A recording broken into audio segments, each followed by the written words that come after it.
claims of the Venezuelan gang takeover in the complex and several others in the city of Aurora. We heard from President Trump on the campaign trail time again about this. He actually visited Aurora. Let's listen in to what they have to say here on Live Now from Fox.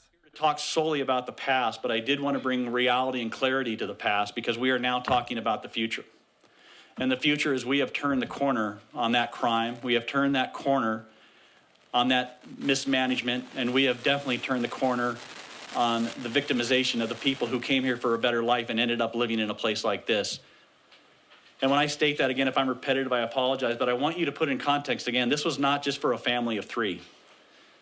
Most of these apartments held up to 15 to 16 to 17 people that were inside these apartments. When we came back for that kidnapping investigation in December, we went apartment to apartment on the ones that were identified by our victims, and many of those had up to those numbers residing in those apartments, in these apartments.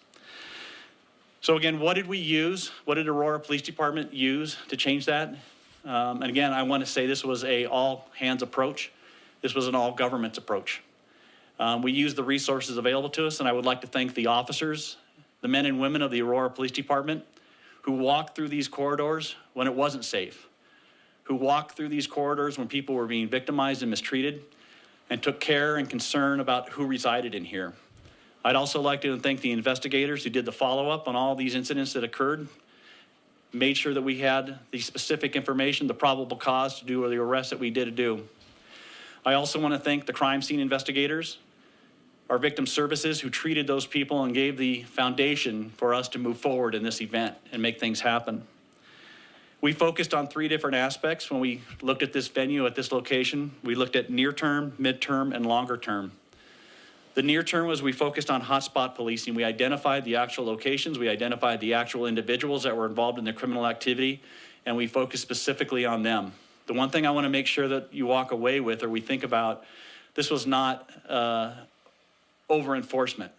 This was not just coming in based upon an individual's race, based upon an individual's ethnicity. This was based solely on a person's criminal behavior and the way that they victimized someone else.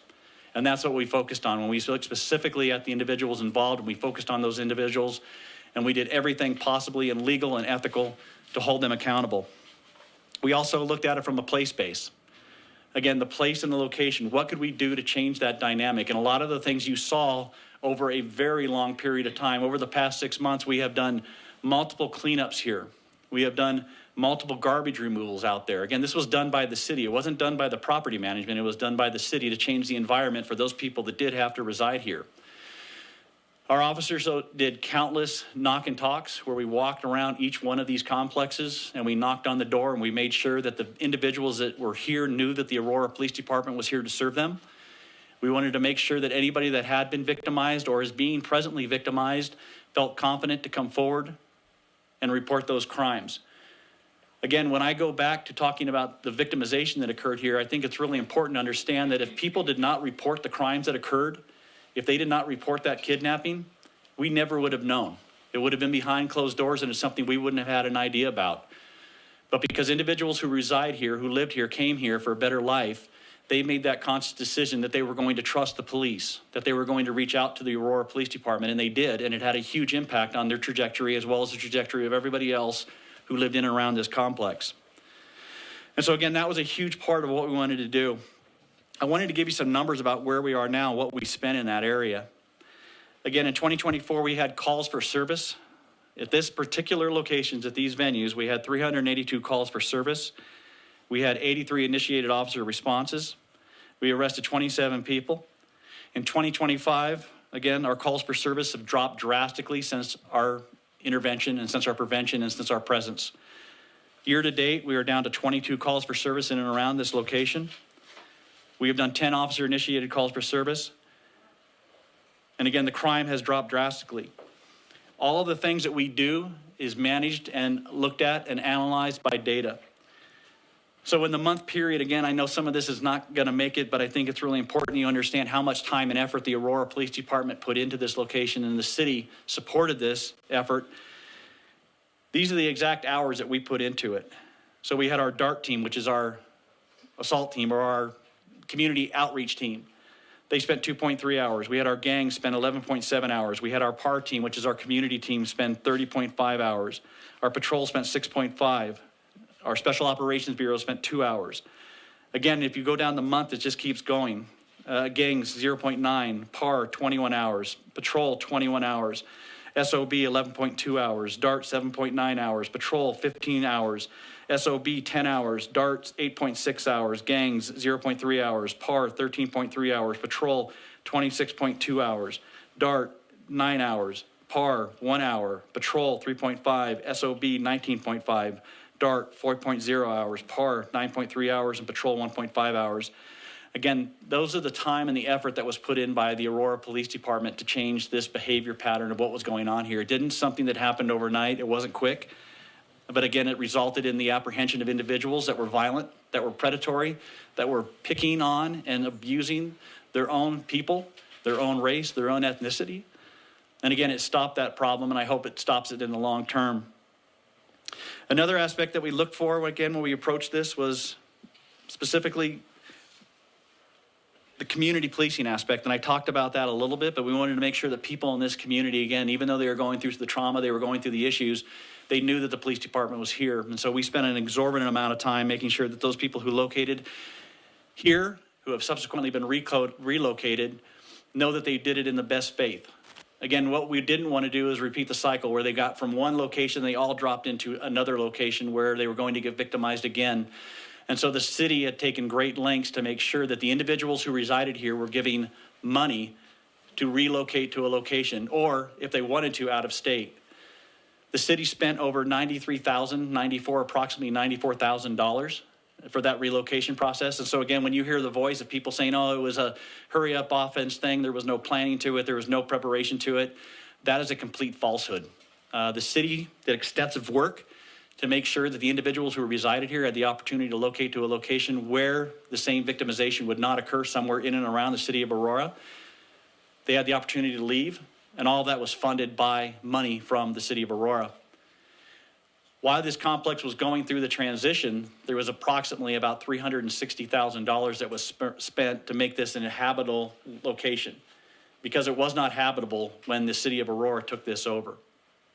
There was no water, there was no sewage, there was no electricity. And so again, those modifications, that amount of money, approximately $400,000 that could have been used for many other things in the city of Aurora, could have been used for improved law enforcement, parks, recreation, a myriad of different things, had to go into this complex based upon the mismanagement of this complex and what we had to contend and deal with.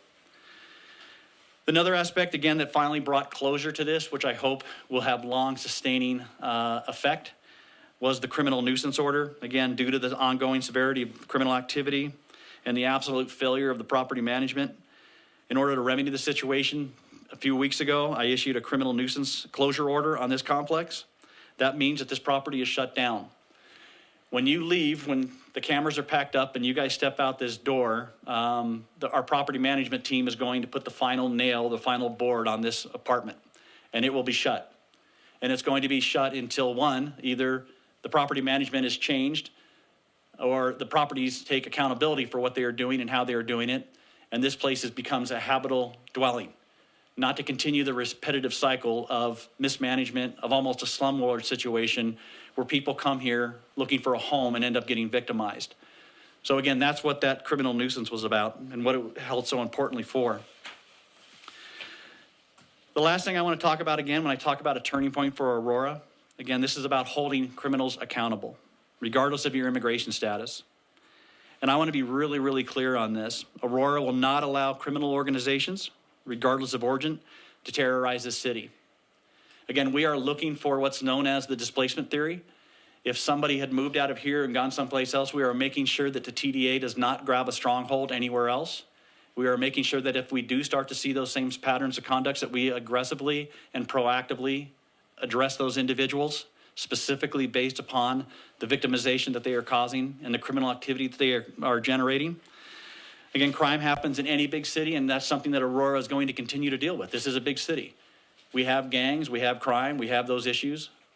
But the one thing that we're going to make sure is we don't have a situation similar to this ever again. And we are going to do everything in our power, the Aurora Police Department, the city of Aurora, to make sure that this is a learning point for many, and hopefully not just in the city of Aurora, but across many municipalities across the nation that are facing similar situations to what we've had to go through based upon the circumstances that I detailed earlier. The influx of migrants, the uncontrolled approach to how they were handled and what they were not handled by, the fact that these individuals were put in incredibly complex situations that allowed for them to be victimized when it was completely unnecessary and unwarranted.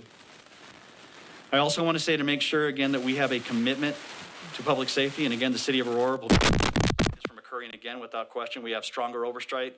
We have stricter enforcement that you can see is active today in this venue as we speak.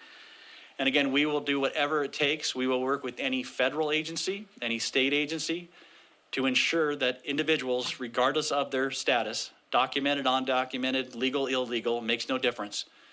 If they are victimizing somebody, we will hold them accountable, and we will use any force or any type of tool available to make sure that they are not hurting other individuals, state, local, or federal. Again, the closing message to the victims that were here: we heard you, we understood what you were going through, and we put every effort that we could to address your situation once we became aware of it. The fact that we are now in this vacant complex, and again, there's many that go down this road, and I'm sure as you walk out, you might get pictures of them. It's those ones that I detailed, all of them. Again, in each one, they could probably tell a story of someone who was mistreated or victimized or bullied or not cared for. And again, we heard that, and we stopped that. And we're never gonna let that happen again. The one thing also I want to say to the population that resided in and around this community here, in and around this exact apartment complex, in this very apartment itself, is that no matter your immigration status, the Aurora Police Department is here to serve you. So again, if you are a victim of a crime anywhere, please let us know so that we can serve you, so that we can protect you, and that we can provide the resources that you need to live a life that you are searching for. To the suspects, again, I want to say again, the victimization that you did, it was appalling. To the gang members that were here, that resided here, that mistreated the people that actually fled to this country along with you, it is disgraceful and disgusting. The Aurora Police Department will not let you take root in the city of Aurora. We will not tolerate your behavior, and we will do everything in our power to make sure that you are held accountable. You will not have free reign in the city of Aurora. We will arrest you, we will detain you as quickly and as effectively and as morally and ethically and constitutionally as possible, as quickly as possible. To the people in and around the city of Aurora, again, we heard what was going on here. We heard your cries, we heard your calls for service, and we responded. This location is now closed, and like I said, it will remain closed until it's in a better place, until it's in a better situation, but until then, we will continue to monitor this location. Again, I think what's important too to realize is that it's not just about the crime that occurred in these complex, but it's the crime that occurred around this entire neighborhood. And with that, I think that's an important aspect too, because I wanted to bring up this real quickly because I think it speaks volumes also. Since we started our response in and around this area, we've had a 21% decrease in calls for service from September to August. We've had a 16% decrease from October to December, a 35% decrease from January to July. That was on our general offenses calls. On our calls for service, again, I mentioned that decrease that we went from 382 in 2024 to 22 in 25. Again, I think that speaks volumes about us hitting the right places at the right time. Our crime rate in Aurora is something I think is also important to think about because it's not just the location, but it's what crime was generated out of this location. Right now, we are at approximately a 20% decrease in crime in the city of Aurora overall.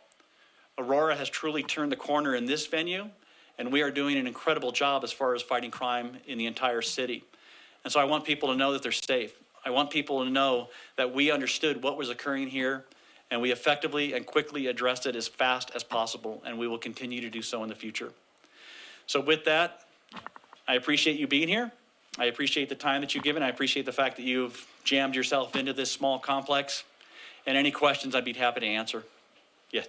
Yes, sir. Megan, the voice of the Post. Do you have any updates on where the residents ended up? Yeah, that was handled through the city. And again, they were located at various different locations throughout the city. Where specifically, that's with the property management company. Again, they had to go through a vetting process of being able to give their name and identification, not for any type of intervention process, but just so that they could get located to someplace and we could keep track and make sure what happened originally here, which was not under the control of Aurora, didn't happen again. Yes, sir. What kind of rent was charged for a room like this? Do we have any idea? You know what, I don't have specifics on that, but what I do know is that many of the people that we talked to, many of the people that I talked to, the first day I got here, I was in this apartment complex downstairs, and we started talking about the rent, and what we also found is that not only were they paying a rent, which was pretty high as I recall, and I don't want to give specifics, I don't want to give bad information, but it was somewhere in the area of 15, somewhere around there, I believe, but then they were also, every other second week, they were getting extorted for rent again on top of it. So it wasn't just a one-time thing. And that's something I want to bring up too. Again, since this has started, since, you know, this has become a vocal point for a lot of activists and a lot of activity in and around this area. And we've had marches that have started up at Colfax, and they marched down to here talking about the protest of immigration and deportation. Again, I think the clarity and the reality compared to what they are protesting, I think it speaks volumes about their silence when there was actually victims here, when there was crime here, when there was activity here, where I never saw one protest, where I never saw one gathering demanding the justice for the people that lived here. The only thing I see is the misinformation to the people that resided here by those same activist groups. Wherever they get that title from, I have no idea. But those same activist groups who came here and tried to dissuade people from leaving this location and saying that it was all a ploy for deportation or it was all a ploy for something else, again, that caused the moral panic that unfortunately many of these people who were already confused got even more confused by this so-called interventionist or these activists who came on the betterment of the people who lived here, which was a complete fallacy and a complete falsehood. The people that were here were treated fairly. They were given a new opportunity to move out of this plight-ridden location into another venue somewhere in Aurora. Again, we have hundreds of complexes, apartment complexes in Aurora. This is the only one that has caused the major commotion and the major problems and the major crime that we are dealing with. Yeah, others have problems, others have issues, but nothing has been concentrated as this. And so when I see those activists out here rallying in the front of the streets or going around door to door or even having the conversations with you and giving misinformation about what they perceive or what they think, they don't ever have to show data. They don't have to give details. They don't have to give factual information. It just comes out of their mouth and all of a sudden it's real. Well, I'm giving you factual, detailed, specific information. And each of it can be validated. Each of it can be looked at by bills. It can be looked at by CMS systems, RMS systems, CAD analysis, a myriad of different things that is 100% valid. It's not misinformation. It's not panic. It's not a knee-jerk. It is the validity to what evidence-based policing is about and what actually occurred in this venue. So again, that to me is something really important to think about as well.